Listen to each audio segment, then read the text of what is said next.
Hello, everybody. Thank you very much. Always appreciate you. I'm Orlando Ruiz Jr. Welcome to my fourth classic horror movie review of October 2025.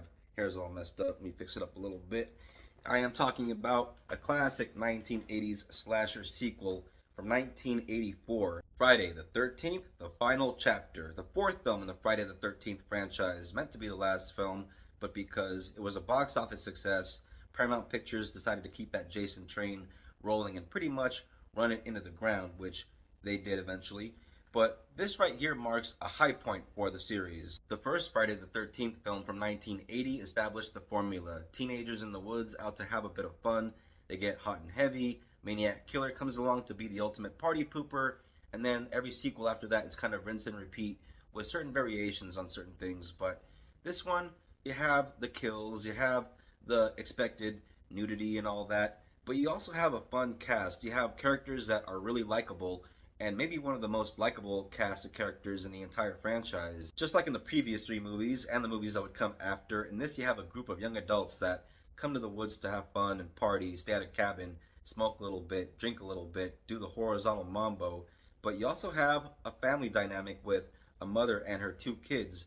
You have little Corey Feldman, who was 12 years old, in the role of Tommy Jarvis. Although, again, we have a group of young adults in one of these movies for a mass killer to go through and slaughter, what really gives this movie a different flavor that separates it from the other movies is the addition of this family, of the mother and daughter and younger son, because you do feel a bit more worried for them because they have a kid. And I'm sure there are some people out there that when it comes to horror movies or slasher movies, they don't care to see a child in peril because a lot of people feel like that's kind of a cheat to get a reaction out of the audience. But for me, I kind of dig that kind of thing. It lets me know that the filmmakers are having like this no holds barred kind of attitude and just kind of raises the stakes for me personally. And so when it comes to children in peril, I'm there for it. Now, when it comes to these movies, this one especially, the filmmakers, they knew what their audience wanted.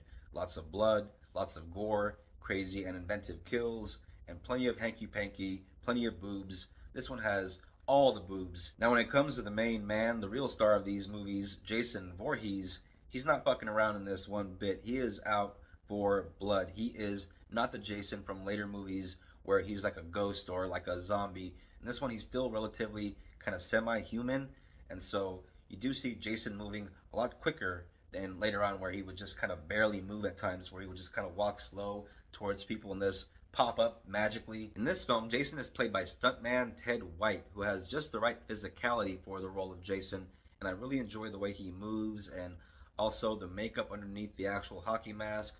When you do get this crazy reveal towards the end of the movie, there is some pretty awesome makeup effects going on from one of the great makeup masters of all time, Mr. Tom Savini. You can see Tom Savini's gnarly work in movies like 1980's Maniac, the original Friday the 13th, and also in the original Dawn of the Dead, Day of the Dead, and The Burning from 1981, where that year Friday the 13th Part 2 came out, but Savini was working on that instead, and so he wouldn't be able to work on that or the third film. But he did come back for this fourth film thinking that it was going to be the last, and so he wanted to help to kill off Jason.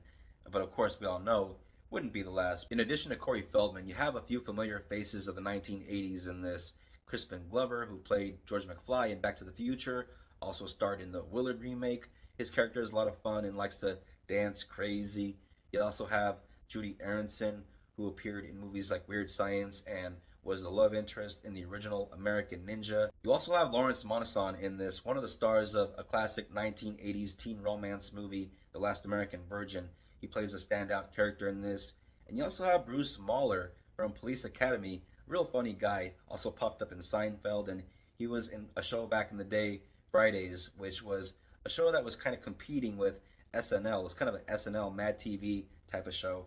But yeah, this guy is funny, but not in this movie. He's kind of a douchebag. And of course, I gotta mention the man, Henry Manfredini, the guy that did the music for these movies and gave us that creepy violin music that Jason likes to stalk his victims to. Once again, the music is awesome in this. And although I really enjoy this movie, there is one part that always kind of bugs me. Those of you that have seen this, you'll know what I'm talking about. There is one kill scene in the movie where somebody's getting chopped up by Jason with a machete, and he's yelling out to another character to get away, he's getting me, he's killing me, He's killing me! Every single time I rewatch this part, it never fails to make me laugh. It's always so damn funny because, well, we already know he's being killed. We can see it. Does he have to yell, I'm being killed? And the acting by this actor in that moment is kind of laughable. And so, that's my one nitpick. But other than that, this is a damn near flawless Friday the 13th movie. If you are a horror fan or a slasher fan and you're getting into these Friday the 13th movies, this is not one that you want to skip. This is one of the best ones in the series, if not the best. And I know a lot of people have this one as their favorite. If I ever do a ranking, this will get really close. I'm not sure if it will be my favorite, but it's close. It's up there. These are perfect movies for October, perfect movies to watch on Halloween. And I do give this movie 3.5 stars. Check it out. From 1984, Friday the 13th, the final chapter. Thank you all very much for watching this classic movie review. I always appreciate it. If you're into the classics, if you're into movies, if you're into this kind of thing, if you're new to the channel, subscribe. Hit the bell for notifications on more reviews from me coming out very soon. If you are a returning viewer, thank you very much for all your support and your views. It is much appreciated. Please don't forget to comment, share, like. It always helps. And I'll see you on the next classic horror movie review. Until next time, everybody take care of each other. Peace out. God bless.